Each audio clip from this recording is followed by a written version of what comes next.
Healthy minds, better lives. It's me, Tom, from your breakfast show with Folly Farm, once again on a Thursday evening, and I'm delighted to be joined by Tammy. Hello. Hello. Nice And to see you. It's great. It does feel like a long time, actually, between holidays and summers and getting back into routine.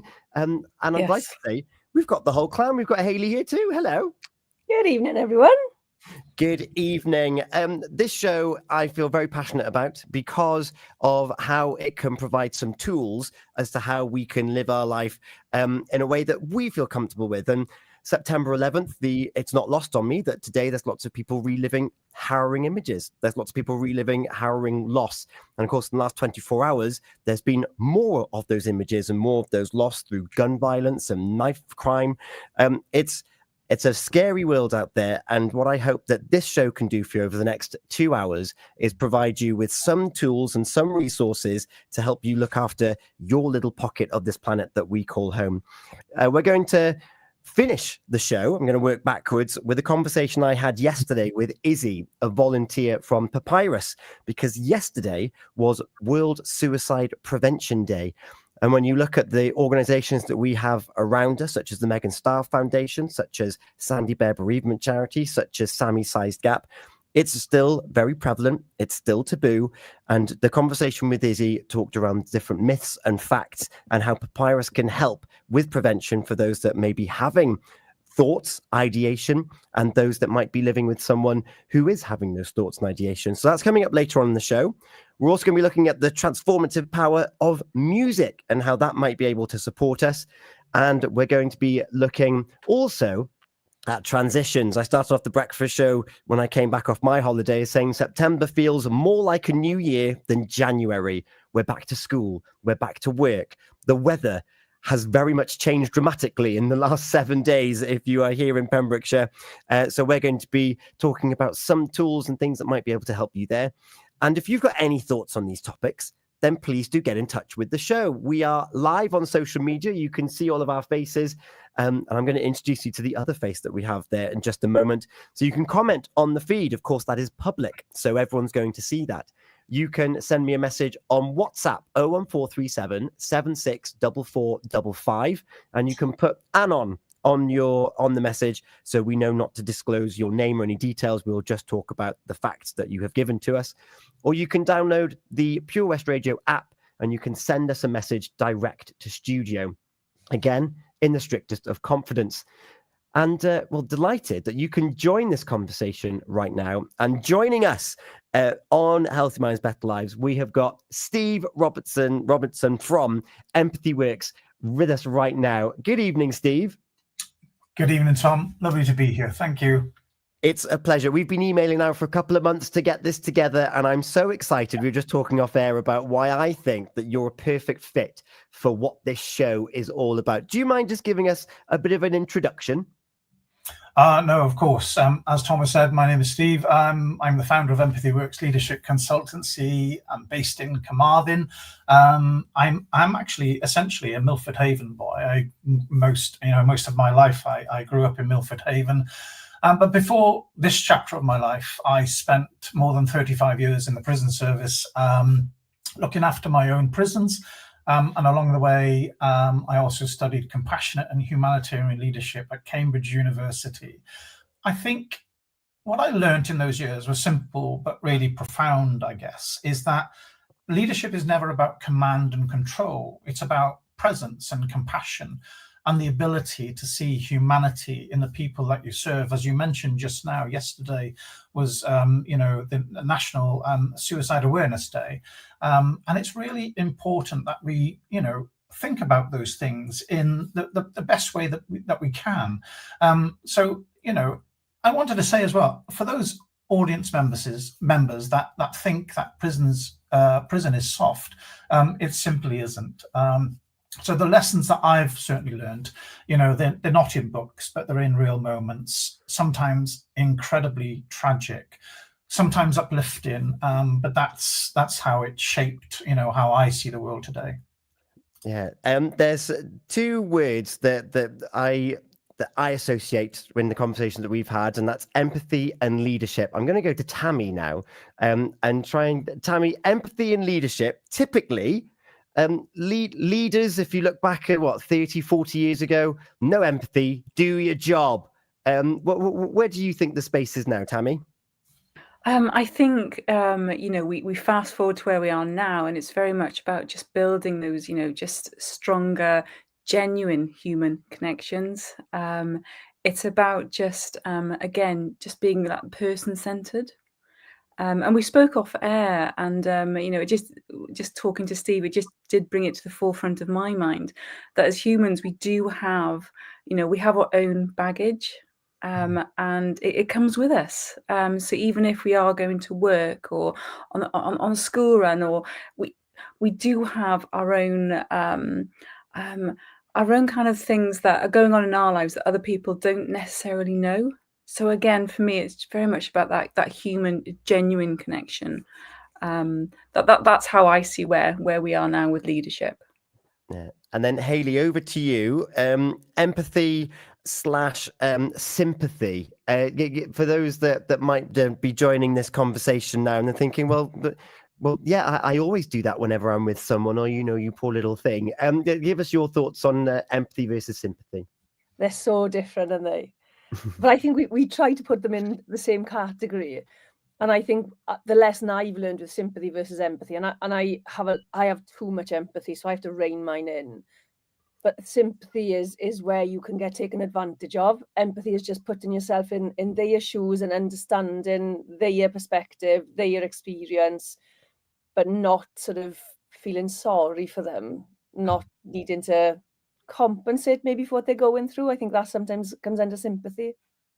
Yeah. Steve, empathy works. You've gone for empathy. What's your mantra around empathy and about the style of kind of delivery that you have? Well, Empathy Works was born out of an experience that happened for me a really long time ago, actually. And it's a story that has never left me. And it's of a young lad called Philip Knight in 1990. And it was during my first year in the prison service. He was just 15 years of age.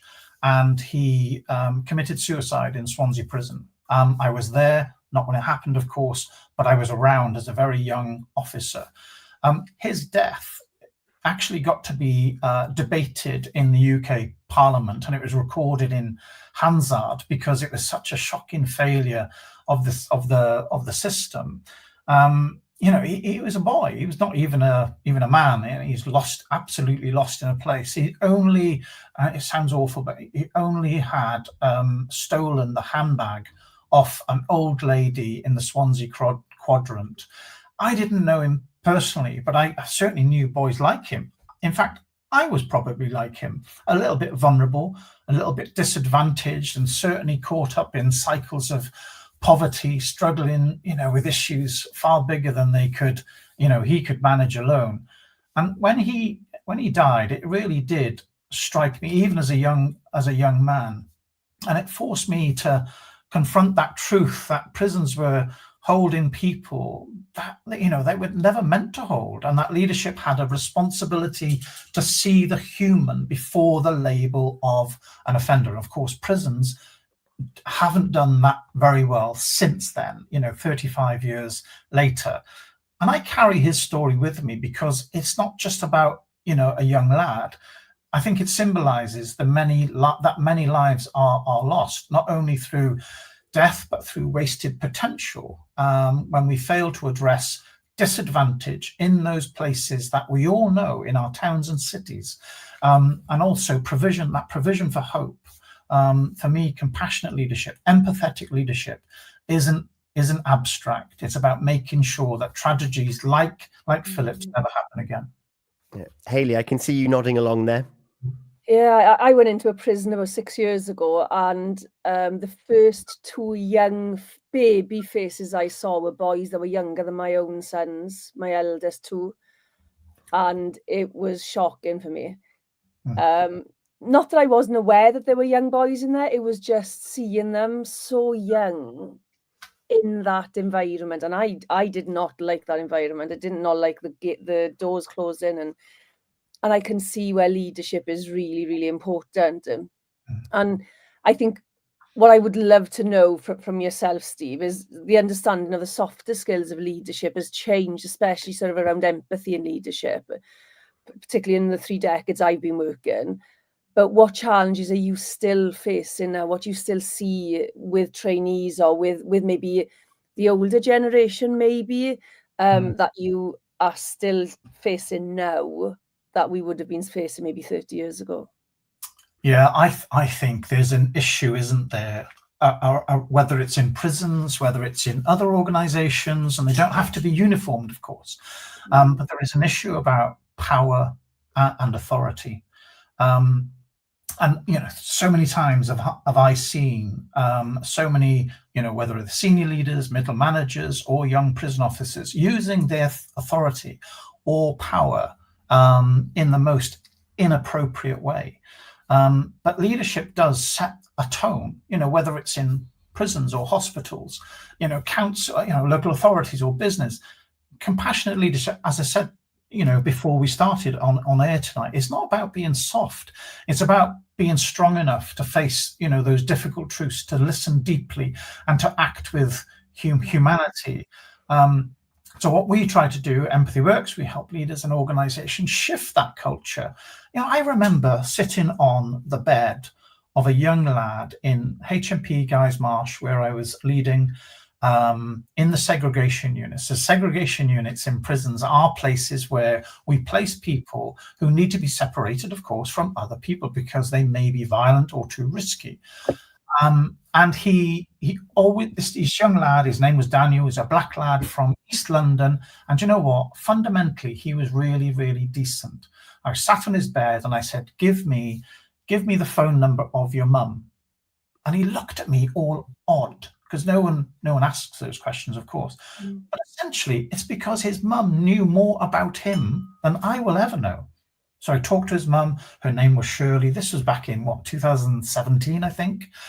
And we made some changes with that young lad. And I think we just forget that there is a power of empathetic leadership, whatever compassion, whatever you want to call it, inspirational leadership, call it. But it's not about power. It's not about control. It's not about authority. It's about, and Tom, you said it right at the start, it's about being person-centered and being concerned about the people that are around you. And of course, you know, in Guys Marsh Prison, there were around 600, you know, prisoners around me and lots of staff as well. So it's about being different. It's about being, you know, getting into their faces, talking to them, you know, different messaging, and that for that young lad, it certainly made a difference. What are some of the challenges then, Steve, that some leaders and, of course, families and our, you know, our different makeups that we have? This isn't just for business consultant types, but what are the challenges that people have where they think, oh, I don't want to get too deep into this. I just want to get the job done. I just want to, you know, show a little bit of support and then move on. But where are those challenges? Where do they come from? And then the follow-up question was, well, how do we overcome that? I think we often forget. I mean, most people go to a place of work, and as leaders, we sometimes forget that the essence of your organization is those people around you. It's not about performance metrics. You know, it's not about productivity. It's not about performance. They are a byproduct of what your leadership conveys to those that you're leading. And you've got to think. Sometimes I think about, you know, certainly in prisons, if you map where prisoners come from, you will see that overlap with areas of poverty, poor housing, low educational attainment, and of course unemployment, and of course the issue about intergenerational offending. My dad was in prison. You know, is that something that I've got to do as well? So when you think about, you know, leadership, I think that there is something about, you know, leading more compassionately, leading more empathetically, understanding that people do bring baggage into work. And it would be so refreshing if leaders led organizations in a way that saw people first rather than performance or productivity. Thank you very much. Tammy, what are your thoughts on this then, of workplaces being somewhere where we accept the whole person and the baggage and all? And then my brain is flitting off now towards your Facebooks and your Googles, and they've got their little sleep pods and they've got their breakout colourful areas. But what are your thoughts, Tammy? I love the idea of just, that being person-centered, putting people first. And I love the idea of just that compassionate leadership involving just that focus on relationships, listening and understanding and being supportive of people. But I just wonder, where does we all have different personalities, we all have different characteristics. How do you through your work, how would you encourage a leader who would be naturally more kind of likes his organization, as opposed to somebody who is more of a people's person? How do you actually just balance it for different personalities? I remember doing a lecture whilst I was working in prisons around humanitarian leadership, and I challenged the issue about autocracy. I challenged the issue about managerialism, which of course is about performance targets and things like that. And I often got into trouble. I was often challenged about my views about just concentrating on people rather than what my metrics might look like. So when I took over in Guy's Marsh in 2017, it was the most violent prison in the UK. You can't see them anymore, but on YouTube you would have seen those videos, and they were pretty horrific. And I also recall when the issue about the drug spice, came into the world. It's kind of played away now. But in 2018, we had 4 spice-related deaths. And I remember sitting down with my SMT, and I said, this isn't about targets no more. This is about people. And we really do need to get to understand. I used to go through the grounds and shake the hands of prisoners. I even hugged some of them because they wanted to hug me. They were a lot bigger than me, so I didn't say no. But they were really nice guys. And certainly some of them had this real entrepreneurial, kind of shift in what they wanted to do. And it was about encouragement. It was about actually seeing that person. So I get the question about challenging people that used to that more appreciate, I suppose, the issue about autocracy, power, authority, etc. But it's absolutely pointless. And when you think about the police, they're very kind of contingency, strategically led, very operationally led. They don't need to be. And I see so many different stories about police being more empathetic nowadays, on our streets in West Wales, and it's absolutely working. So what I say to those leaders, how you describe them, is what is it? What do you want to achieve? What is it in your own character, your own kind of human structure that you want to achieve with those people that are in our custody, and those questions, and of course lots of other questions, are really challenging, and it opens up their character, and it reveals something that you can either not challenge, but you can either question, or you can try and understand a little bit more. And it works, honestly, it works really well. I remember, a few senior leaders in that prison that were more, authority driven, autocratically driven. And through, conversations that I had with them, not challenging, we were able to understand a little bit more about them as leaders, rather than their approach to others. Yeah, for that sake of a little bit of time, the long-term gain might actually be beneficial, to just allowing for that of challenging and digging a little bit deeper. Before I ask you, it's coming up to like the final question as to what you would like to see in the world and how you can support that. If anyone is listening and you're having thoughts on this, then please do get in touch. You can call or WhatsApp on 01437 764455. You can use the PWR app, or you can email studio@purewestradio.com, or you can comment live on the social media. We're on Facebook, YouTube, and Instagram at the moment. And just going back, this isn't a conversation about prisons as such, but that's where your background and where your understandings come from. And you mentioned there the people that are in prison, fundamentally, they are going to retract that whole sentence. They are humans.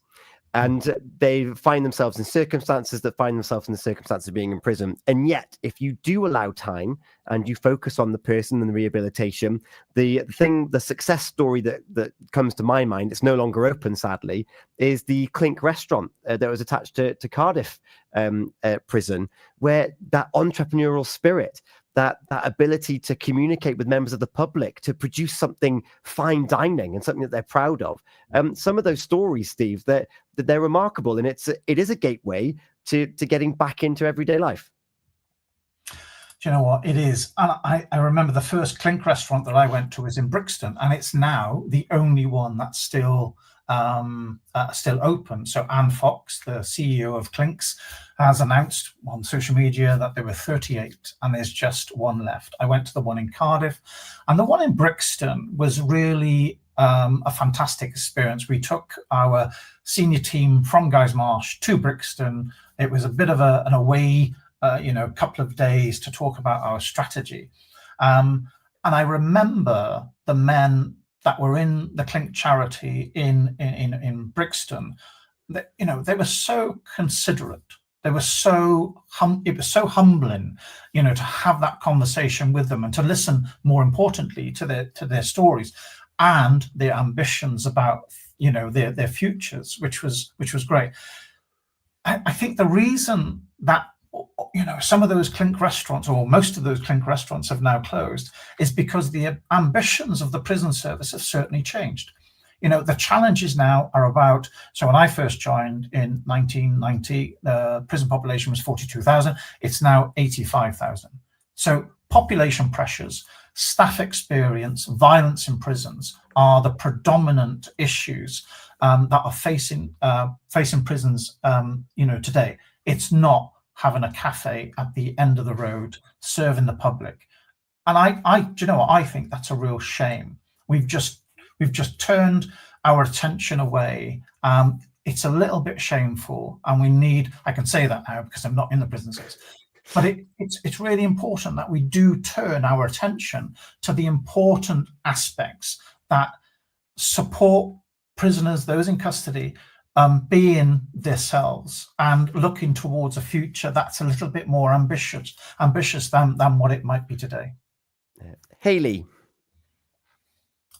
I do have one final question, but it's a little bit sort of not quite on track with leadership, I suppose. But do you think that the reduction of men-only spaces has had an impact on young men and men in general's mental health, their leadership abilities?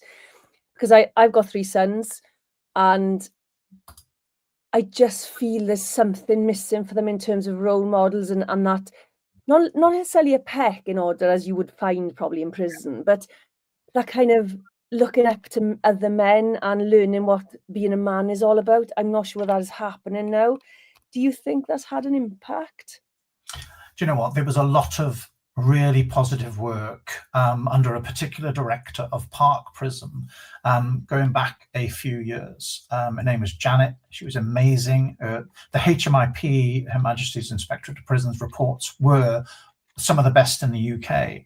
And it was about exactly what you're describing there, that association between proper lived experienced mentors that really support people to think differently, of course. Because of course, when people go into prison, they are faced with, all of that illicit economy, drug taking. And I think what we've got to remember, of course, is that in South Wales, we have some of the highest drug-related death rates in the UK. And these are not numbers, these are people. They are sons, daughters, friends, neighbours, and each life lost leaves ripples of, grief across families and communities, and we are losing our way. So, Swansea and Neath have the 2nd and 3rd highest drug overdose deaths in the UK. The first is Blackpool. But, these deaths are linked to deprivation, to poor mental health support, to the absence of, recovery services and mentoring, as you mentioned. And I think, we've got to stop treating these as inevitable. They are preventable. And if we invest in, things like treatment and community support and in giving people a sense of belonging and purpose, we will do so much better. And we all know that there are particular places in every town and city that are really challenging in terms of social disadvantage. Where things like unemployment, not finishing school, maybe not having only having one parent, perhaps. Those are the places that encourage, or should I say, direct people to prison. If you had a map of the UK, you would see those areas of social deprivation, in terms of where they are in prison. And we've got to start doing so much more. We really do. Thank you very much, Tammy. It's just really interesting listening to your work, and just what you're able to offer, and I really do believe that individuals who feel cared for, whether it's in the criminal justice system or whether it's in just anywhere in the community, if someone feels cared for, if someone feels valued, if someone feels supported, they are going to be more engaged. So again, just bringing it back to that generic leadership everywhere. But my question is, for people who are listening now, or if they kind of listen back afterwards, how can they go and find out more information about your leadership consultancy, your coaching? Yeah, well, okay. That'd be, there's lots on social media. I said to somebody not recently, I'm not a salesperson. I never will be. But I just want to help. So we are. Tom mentioned the human workspace right at the start of the show, which I really enjoyed doing. I did it for free, because I wanted to get organizations together. And we'd had lots, a really rich, diverse group of people there, a local authority, health board, third sector, police, probation, and it was really good. The one thing that we're doing now, and so I guess that, I just want to help, and it would be really great for people to reach out. And there was one person at the human workspace, and I recognized pretty quickly that he had his own special needs, and I took him to the side. His name was Tom, actually, and he wanted to talk about leadership, and I had a really good conversation about him. So all of these services that we certainly provide need to be accessible. I understand the issue of disadvantage. I get it, that people, whether they can't afford or whether you can't, reach, these services. So we are going to become a CIC. I'm getting so much help from Compass, which is a great organization in Wales. And we'll be able to access some funding to support people that have those different needs from wherever they are, in our communities. I'm really looking forward to it. And the other thing to say, so in Parc Dewi Sant in Carmarthen, it's the old Carmarthen Asylum. We have just fortunately been able to access a huge section of building there that we are going to be running these low-cost free workshops, leadership clinics, because I want to really create a leadership excellence movement in West Wales. I love our region, just like you guys do. And I'd love to really provoke that thought, that movement there. But the other thing that we're doing, going back to my roots in prisons, is that we're going to create a reintegration, an ex-offender reintegration process, where people coming out of prison from custody into community, where they get the right support at the right time, because at the moment they aren't getting that. So I'm really looking forward to the future. It's going to be a lot of hard work, but it's going to be a lot of fun as well. It's an exciting future, and I'm already excited for those that are going to benefit from having a different perspective on how we lead and how we integrate with our communities. You never know when you're thrust into a leadership position, maybe just having a bit of a louder voice and be like, well, actually, is that right for this part of my community in my little corner of Pembrokeshire? And if we can do that in a more compassionate and caring way, then that's a wonderful thing, in my opinion. For those that can't wait for your workshops, what's one thing that we can all do today, or all wake up tomorrow and think, I'm going to approach people slightly different? What's the one thing that you would recommend, Steve? Do you know what? Let's just talk to each other. I think kindness. We talked about empathy. I think there's something about connection as well. I think if people are courageous enough to reach out, there are opportunities for everybody. The thread that essentially runs through all of this is leadership, and it sets the tone. Whether it's in prisons, hospitals, wherever it might be. So it's about shifting culture. It's about creating spaces where people feel safe, valued, and motivated. Because as we've said earlier, when leadership is compassionate, cultures become healthier, and outcomes, of course, become better. And not just for organization, but for society and individuals. And of course, those communities that we talked about just now become more healthier and more productive and proactive. Steve, thank you so much for joining us. If people want to find, have you got a website that you can let us know about before you say goodbye? Yeah, it's www.leadershipconsultant.co.uk. leadershipconsultant.co.uk. Steve, thank you so much for joining us. You mentioned before you've never done a radio interview before? No, never, no. Well, thank you so much for choosing Pure West Radio as your first ever one. And I do have to say, a name that's familiar to you, Steve. We've had a few people watching in. Johnny was on YouTube. We've had Colette. We've had Marty watching along with us. But also listening in at the moment is Meg. A shout out to Steve and all of his hard work over the last few years building Empathy Works. So proud of you, Dad. Yeah, that's one of my twin daughters. Bless her. Steve, thank you so much for joining us. It's leadershipconsultant.co.uk if you want to find out some more information around compassionate leadership and about the wonderful future that Empathy Works has in the pipeline. Thank you for sharing your vision and your experience and how you want to connect these communities even more so. It's been a pleasure. Thank you so much.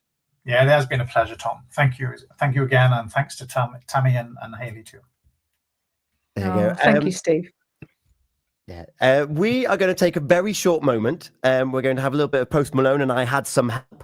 And when we come back, just a reminder, the remainder of the show, we're going to be talking World Suicide Prevention Day. That was a conversation I had with Izzy yesterday on The Breakfast Show, dispelling some myths around suicide and papyrus and how they can help you. And also, we're going to be looking at the power of music. But next up, we're going to be looking at transitions. I said earlier on that it's a bit like the new year. Hayley, do you agree? Are you in the same mindset as myself? No. We will have this conversation in a couple of moments' time. Steve, Empathy Works, to you and all the team, thank you so much for joining us once again. Thank you. Thank you very much. We'll be right back after this. It's 20 to 10.